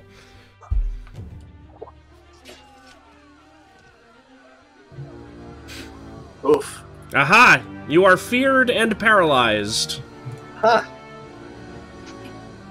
And this scarecrow is like, see you later. I'm gonna go fight this kobold. And then the other one is going to continue the duel with Colgrima. Oof. 2 hits for a combined 12 damage. Oh, Oof. Does that knock you down? against 18 AC, right? Okay. Yes, against 18. All right, yeah. The first hit, brings Colgrima, rocking back a little bit, in the second. Puts her on the And ground. roll your for your lingering injury. Right. I come over here with my temp HP, and what do I get? You get a fallen ally. Oh, I just roll a d20, right? Yeah.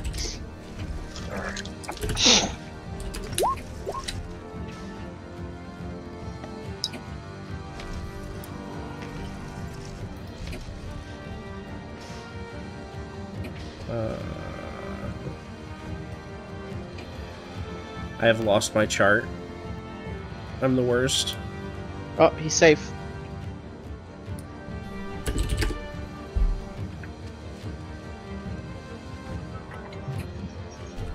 Okay, hang on.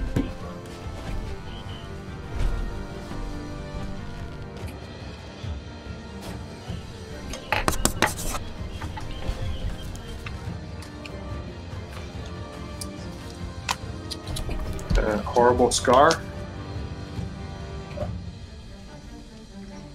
Okay, we found it. It's a 12. Yeah. You have a horrible scar across your face that you have as a reminder of the clawing you received from the scarecrow. That's pretty cool. So you have disadvantage on charisma persuasion checks and advantage on charisma intimidation checks. Oh, fuck, I want that. I start trying to rub my face on the claw. Alright, Matthias. Huh. Well, seeing my party member go down, all I think I can do, though, is run up.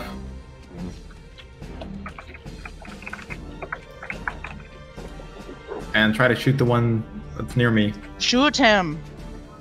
I've been trying. That's a good hit. Alright, you sink a bolt in for 8 damage. Kolgrima. That's a death saving throw. Death saving throw. Let's see. Easily fighting through it. Nice. Blood Rex. dripping down her face. Alright, how visibly damaged do these scarecrows appear to be? They're both about the same right now, actually. They're both pretty close to bloodied, I would say. Close to bloodied. Am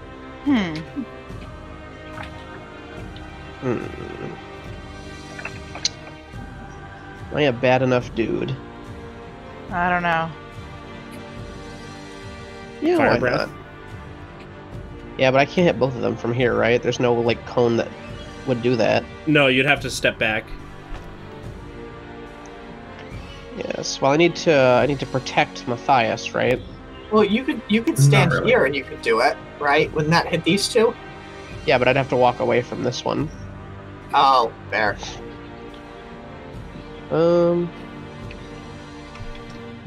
YOLO? Alright. You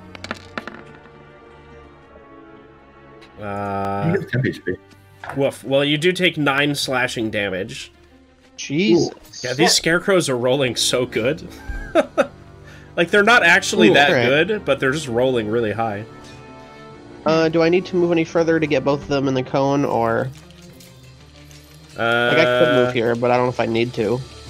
That would be a more realistic angle to do it from. Alright. And then I will... roar, with probably surprising, menace. As I unleash a great gout of flame at the scarecrows. Well, an okay gout of flame. Well, A really average scout. you can see that they are quite vulnerable to the fire.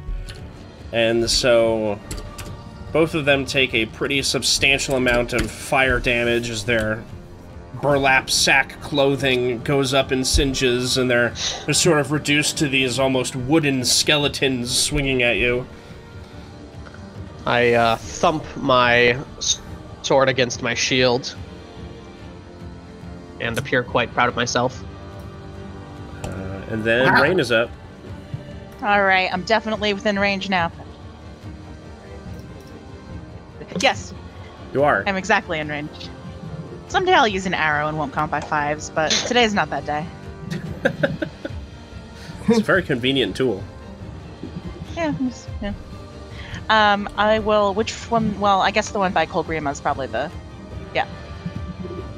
I mean, it is on a pile of wood next to this guy's house. Oh, too late. I'm not going to light his house on fire. Yeah, we can always do that later if we need to. Which one were you frostbiting? The one by Kolgrima. Okay.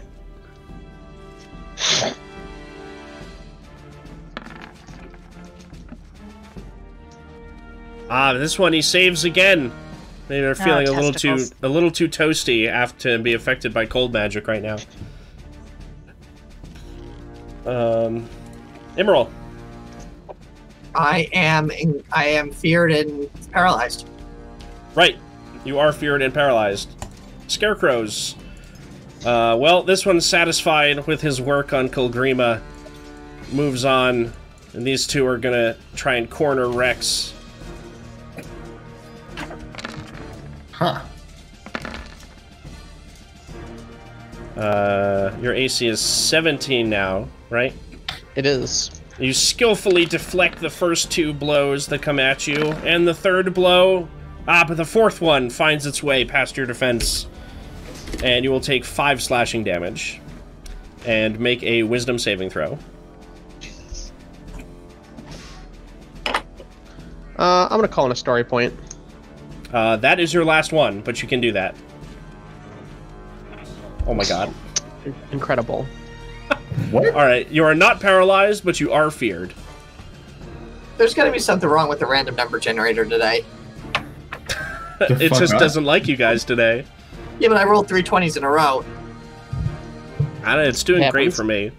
I rolled all ones with a magic missile. Well, I guess Timora hates you guys. Yeah, have a rough day. Alright, so then at the end of the crow's turns, you are no longer feared and paralyzed, and then Matthias is up. Well, alright. This is it. This is the thing. I'm gonna bring out the big spell. It's magic missile. I'm doing magic missile again. Nice. Um, Firing, how you splitting it up, or... Can I tell which one's more hurt? Honestly, they're both pretty much identical right now. Right. 2 to this one, 1 to this, the other one. Okay. There we go. The 2 magic missiles finish off this guy, and then the last one takes another hit. Alright. Solid. I think that's actually it for me then. I'm not gonna move. Alright. Kilgrima, another death saving throw. Alright, 1 success, 1 fail. Rex. Actually, the one that feared you is dead, so I think you're unfeared now. Oh, wonderful. Well, I will sheathe. I will set aside my shield as I am re-emboldened by my aura, and draw my second sword. Ooh. As I switch my aura to fury, and I will make a main hand attack and an offhand attack. Nice. Both of those will hit. Oof, Oh, nice. and expertly you carve up the last scarecrow. Showing no fear. All right, I run to. How does the farmer look? He looks like he is about to die. Fuck. Do we have any potions or anything? You guys keep neglecting to buy them. That's true. Can I try a quick medicine check to stabilize him? Yes, you can. Let's see. And we have no more story points, do we? No, you don't. Correct. Oh, Does somebody else want to try and heal him? I'll try a medicine check, yeah.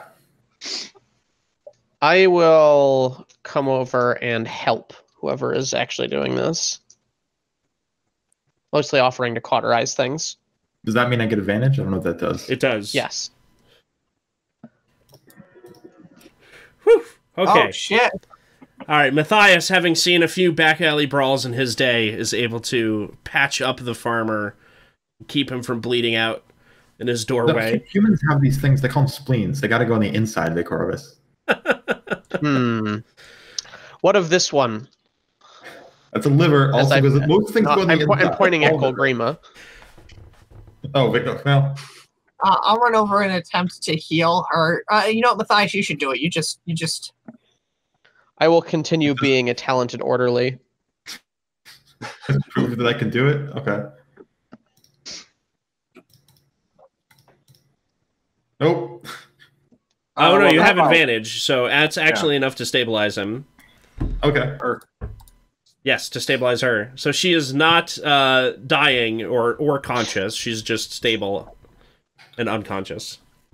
I'm gonna haul the scarecrows to a pile of the dirt in the middle and use my sword to set them on fire. Well, you try to use your sword. It doesn't work that well, so you just go grab a torch. Mm.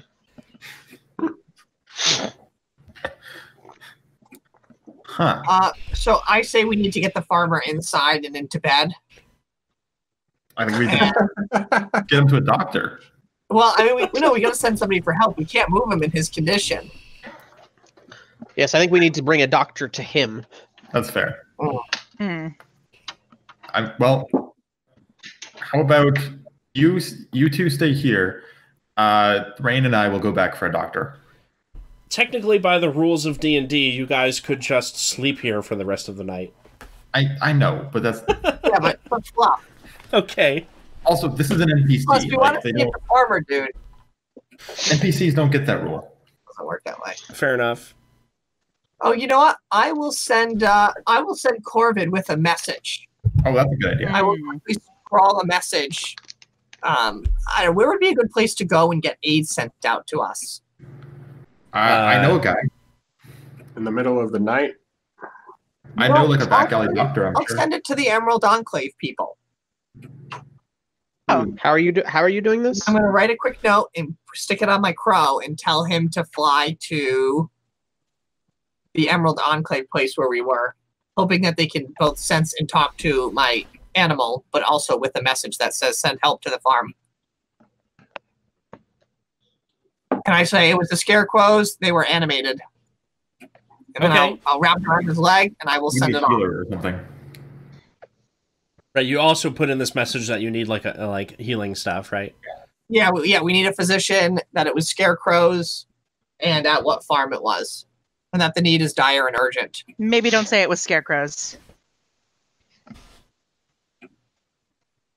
All right, well, you send off Corvid with your message, and he flies off, and after, I don't know how fast it is as the crow flies, but let's say after like 2 hours... Well, Grima will recover in 1 hour. She'll Okay. cough herself back to consciousness. So you're coming to as Corvid is returning to the farm, and you can see that he has a small paper package has been tied to his back. And he has a return note on his foot. You open up the note and it says, inside this pouch you will find powerful healing herbs mixed with steaming water, and give 1 cup each to your companion and the farmer, and they should heal by the sunrise. Oh, nice. As the crow is flying in and Kolgrima's just coming back, she sees it and she's like, Odin, is that you?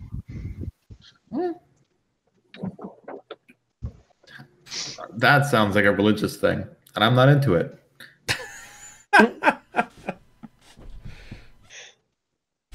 So, is this like a real healing potion, or is this like a pseudo healing potion? It's a pouch of herbs that you are making a tea out of. Okay, so it's like a pseudo healing potion. Yes. Yeah, not a mechanically one, but one that'll prevent him from dying story-wise. All right, It's so I'll druid make the healing. tea. I'll feed it to the farmer Yep. Okay. and to Kolgrima. Right. Kolgrima, actually, she's gonna heal him for, I don't know, 4 with her lay on hands while Okay. she's also recovering. And she's going to heal herself for 5. All right, so you heal the worst of his stomach wound, and the magical tea takes care of the rest. Nice. And I guess we rest here for the night.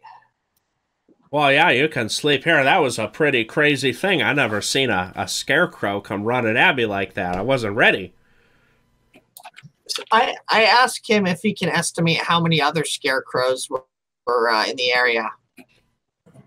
Well, I mean, every farm around here has scarecrows. Ooh. Good point. Are they all having the same kind of issues that you had? No, not all of them. The attacks were kind of moving from farm to farm. I don't know if these scarecrows are if they replaced my other scarecrows. I mean, they look the same, but I never paid too much attention to scarecrows anyway. It's that magic. Do you have any enemies that would seek revenge? Emerald, you mentioned that earlier.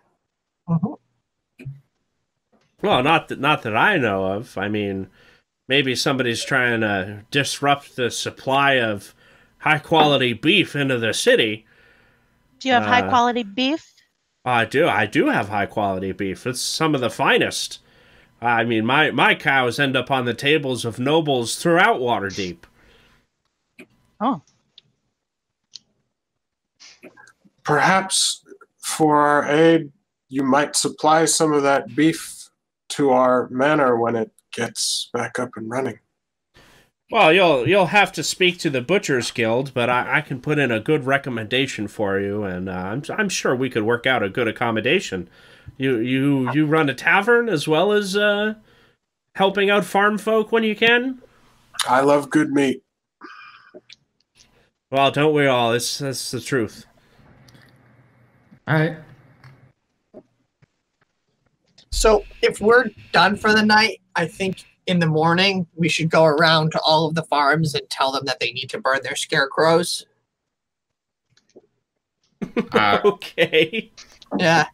Boy, I don't think they'll listen to us. Well, we may be able to... We should find the source of this problem, not just treat the symptoms. Well, so ostensibly if some witch or something is casting the spell on the scarecrows, and we want to know if they're going to do it again, right?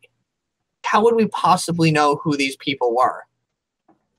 Unless they did it again and we were able to see them doing it. Well, or staking out a farm that hasn't been hit yet that might be in some sort of progression. But if it hasn't, oh, interesting. So when they come to do the enchanting. Yeah, but then all the livestock damage is gonna... Like, how many cows do you lose a night? I'm saying, do we have a good guess for what the next target might be? Or could we find that out? No, I don't see how. No. What Farmer Maggot? What farms have been hit so far? Show us on the map.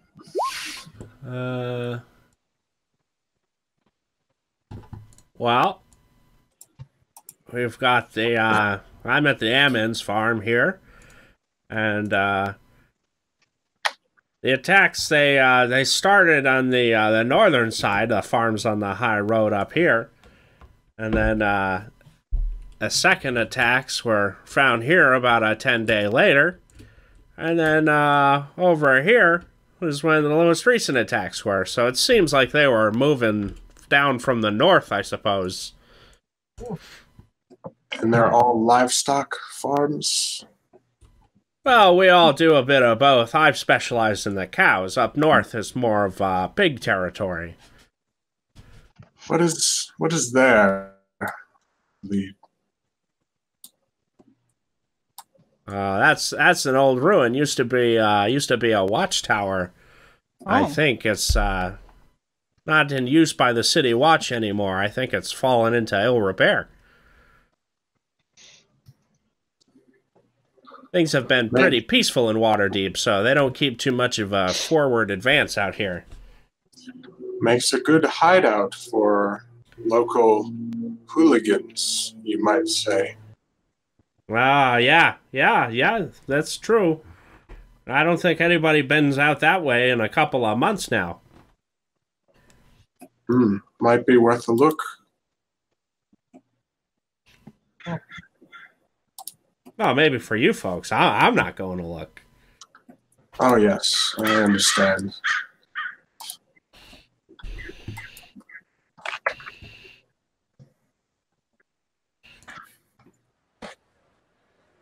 Are you asking? Yeah.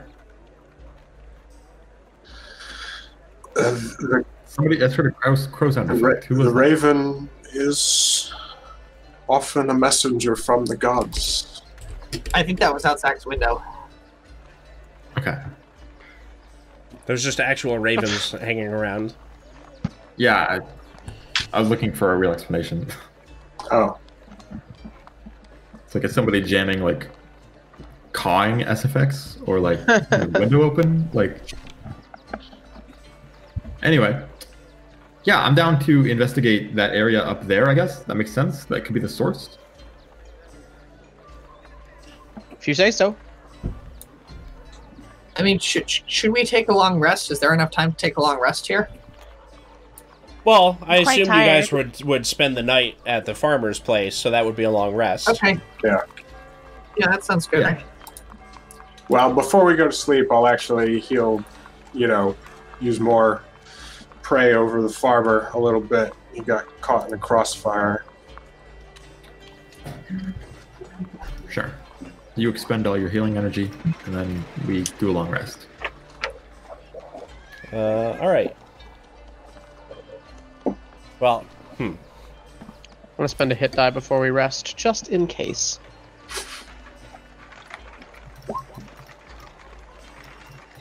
So I'm gonna be honest. I'm sort of at an impasse here because I have 0 of this planned, but you guys are like fleshing out stuff for me.